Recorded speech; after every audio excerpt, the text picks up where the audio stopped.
काय दिली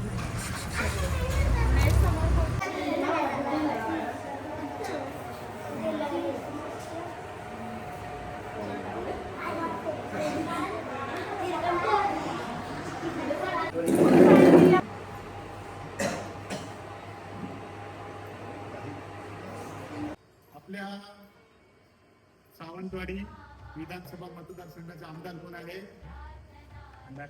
कोण आहेत आमदार? कोण आहेत आमदार? दीपक केसरकर आमदार. आमदार होऊ दे, शुभेच्छा देऊया आपण आमदार होऊ दे. जिल्हा परिषद सदस्य कोण आहे? शोभा गावडे. ओके. पंचायत समिती सदस्य कोण आहे? पंचायत समिती बघा मागे हा मायकल काका, मायकल डिसोजा पंचायत समिती सदस्य. तर हे आपण आपल्या आई वडिलांनी आम्ही मतदान करून एक चांगलं व्यक्तिमत्व, एक चांगला माणूस आपण निवडून दिलेला आहे या ठिकाणी, बरोबर. आणि ते कोण आहेत? जनतेचे सेवक. आता ही जनतेची सेवा करत असताना त्यांच्याकडनं चांगली कामं होत असतात, काही चुका पण होत असतात. मग त्या चुका झाल्यानंतर आपण त्यांना विचारलं पाहिजे की नाही, तुम्ही आमची सेवक आहात, मग तुम्ही अशा कशा चुकता, असं तुम्ही विचारलं पाहिजे त्यांना. नाहीतर मग ते चुका करत जाणार. चांगलं काम झालं तर त्यांची वाहवा पण केली पाहिजे. हे कोण करतं? पत्रकार. आणि तुम्ही कोण आहात? सगळे पत्रकार. मोठे नाही, नुसते पत्रकार नाही, छोटे पत्रकार. कोण आहात? तर आज तुम्हाला त्यांना प्रश्न विचारायचे आहे. आज पहिला प्रश्न विचारणार आहे श्रेया. विचार. सर, पंचायत समिती सदस्य म्हणजे काय? पंचायत समिती सदस्य म्हणजे ग्रामपंचायत जिल्हा परिषद ते कोणती तीन गावातून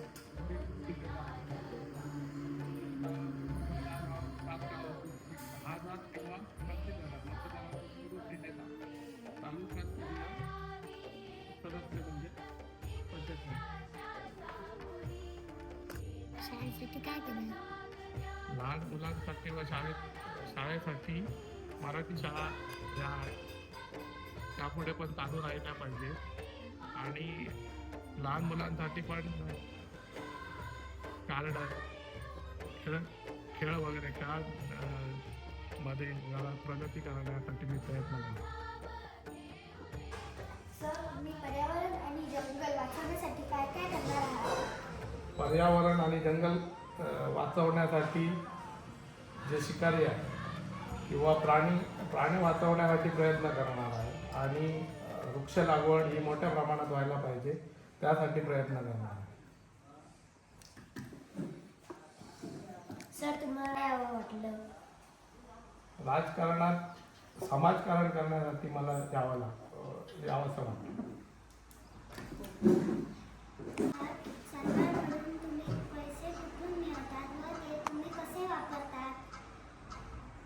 सरकारकडून आम्ही डायरेक्ट पैसे मिळवू शकत नाही.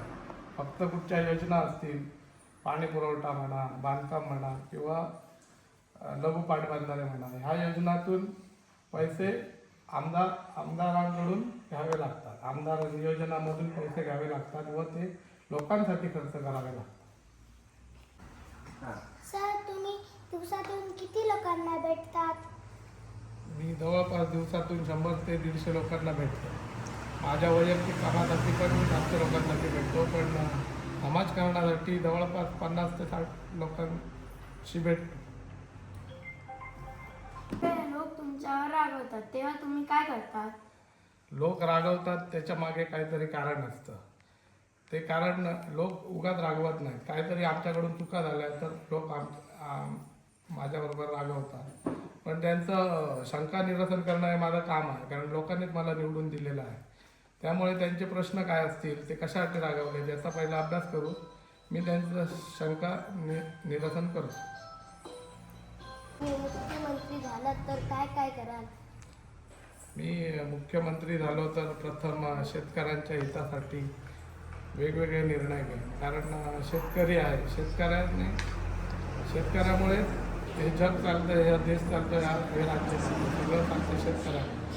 शेतकरी एवढं पिकून लोकांची पोटाची खळगी भरतो, पण तो आर्थिकदृष्ट्या एकदम दुर्बल आहे. त्याच्यामुळे तो आर्थिकदृष्ट्या सधन होण्यासाठी मी प्रयत्न करेन.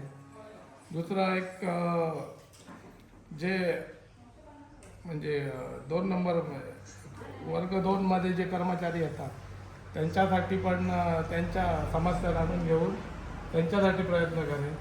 तसंच पर्यावरण वाचवण्यासाठी मी भरपूर प्रयत्न करेन. कारण आमचं आंबोली गाव आहे. आंबोली गाव हा पर्यटनदृष्ट्या भरपूर मजबूत आहे. त्याच्यासाठी पर्यावरण वाचलं तरच इकडची आर्थिक प्रगती होईल किंवा देशातली पण आर्थिक प्रगती होईल. प्रत्येक गावागावामध्ये एक कुठचं तरी वेगळी खासियत आहे, त्यासाठी ते डेव्हलप करण्यासाठी पण प्रयत्न करेन. तसंच शाळा, आरोग्यामध्ये पण आपलं राज्य थोडंसं कसं एकदम मिडल क्लास आहे, त्यांना भरपूर समस्या आहे. आरोग्यामध्ये पैसे पण भरपूर खर्च होतात. लोकांना पेशंट बाहेरगावी घेऊन जावे लागतात. त्याच्यासाठी ही रुग्णालय वगैरे सगळी खाजगी रुग्णालये असतात तशी करण्याचा प्रयत्न करा. गावातील सर्वात कठीण समस्या कोणती आहे? गावातील मुख्य समस्या ही पाणी आहे. पाण्यासाठी लोकांना भरपूर त्रास सहन करावा लागतो. प्रत्येक गावात, आंबोली तसं नाही, प्रत्येक गावात कसं असतं, पाणी हे जीवन आहे. पाण्याचं सदन जर स्रोत असेल तर त्या पाण्याचं नियोजन चांगलं करून ते करण्याचा पहिला प्रयत्न करावा लागेल. आणि आरोग्याची समस्या ही पण मुख्य समस्या आहे.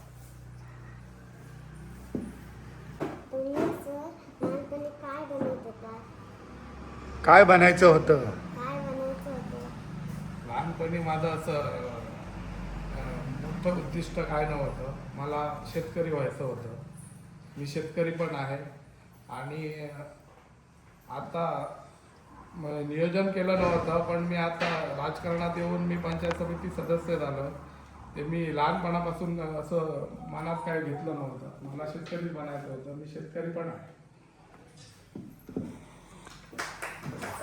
मायकल डिसूजा यांना मी विनंती करतो की त्यांनी या आजच्या छोट्या पत्रकारांना आणि या एकंदरीत आम्ही जो उपक्रम सुरू केलेला आहे त्याबद्दल काही शुभेच्छा द्याव्या. उत्तम काका, काकाविषयी तुमचं ह्याच्याबद्दल हार्दिक आभार आहेत की हे छोटे पत्रकार यांना आता एवढं डेअरिंग आलं.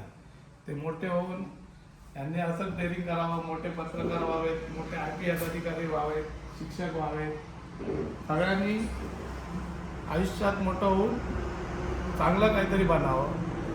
ही मुलं यांना तुम्ही हे उपक्रम दिलेत. काल तुम्ही पर्यावरणाची माहिती दिली,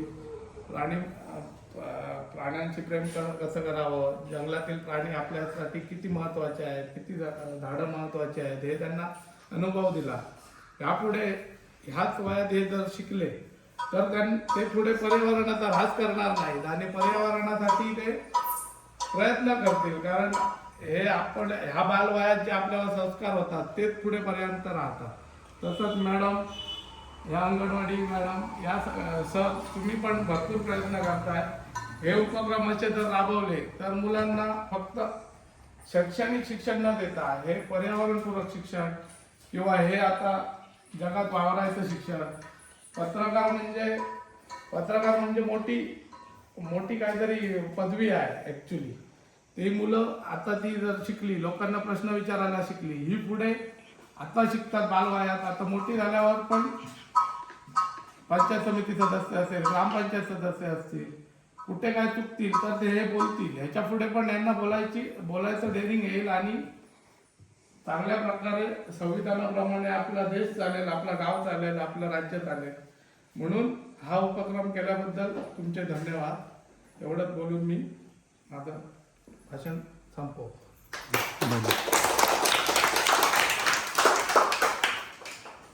समजला जातो. पत्रकारितेमुळे आपलं सुशासन कसं चालावं याला मार्गदर्शन केलं जातं. राजकारणी भरपूर जण असतात, पण त्यांना योग्य वळणावर आणण्याचं काम ही पत्रकारिता करते.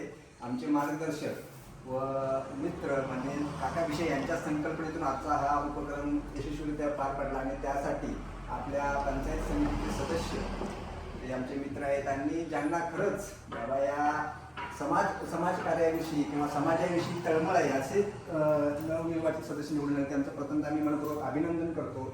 आणि आजच्या या कार्यक्रमासाठी ते उपस्थित राहिले त्याबद्दल त्यांचं शाळेच्या वतीनं मनपूर्वक आभार. त्याचबरोबर ज्यांच्या संकल्पनेतून हा उपक्रम आयोजित केलेला आहे असे शालेय व्यवस्थापन समितीचे अध्यक्ष माननीय काकाविषयी यांचे सुद्धा मनपूर्वक आभार. तसेच आमचे सर्व छोटे पत्रकार बंधू आणि अंगणवाडी ताई शिक्षक या सर्वांचा आभार मानून हा छोटासा उपक्रम संपला असं जाहीर करतो. धन्यवाद.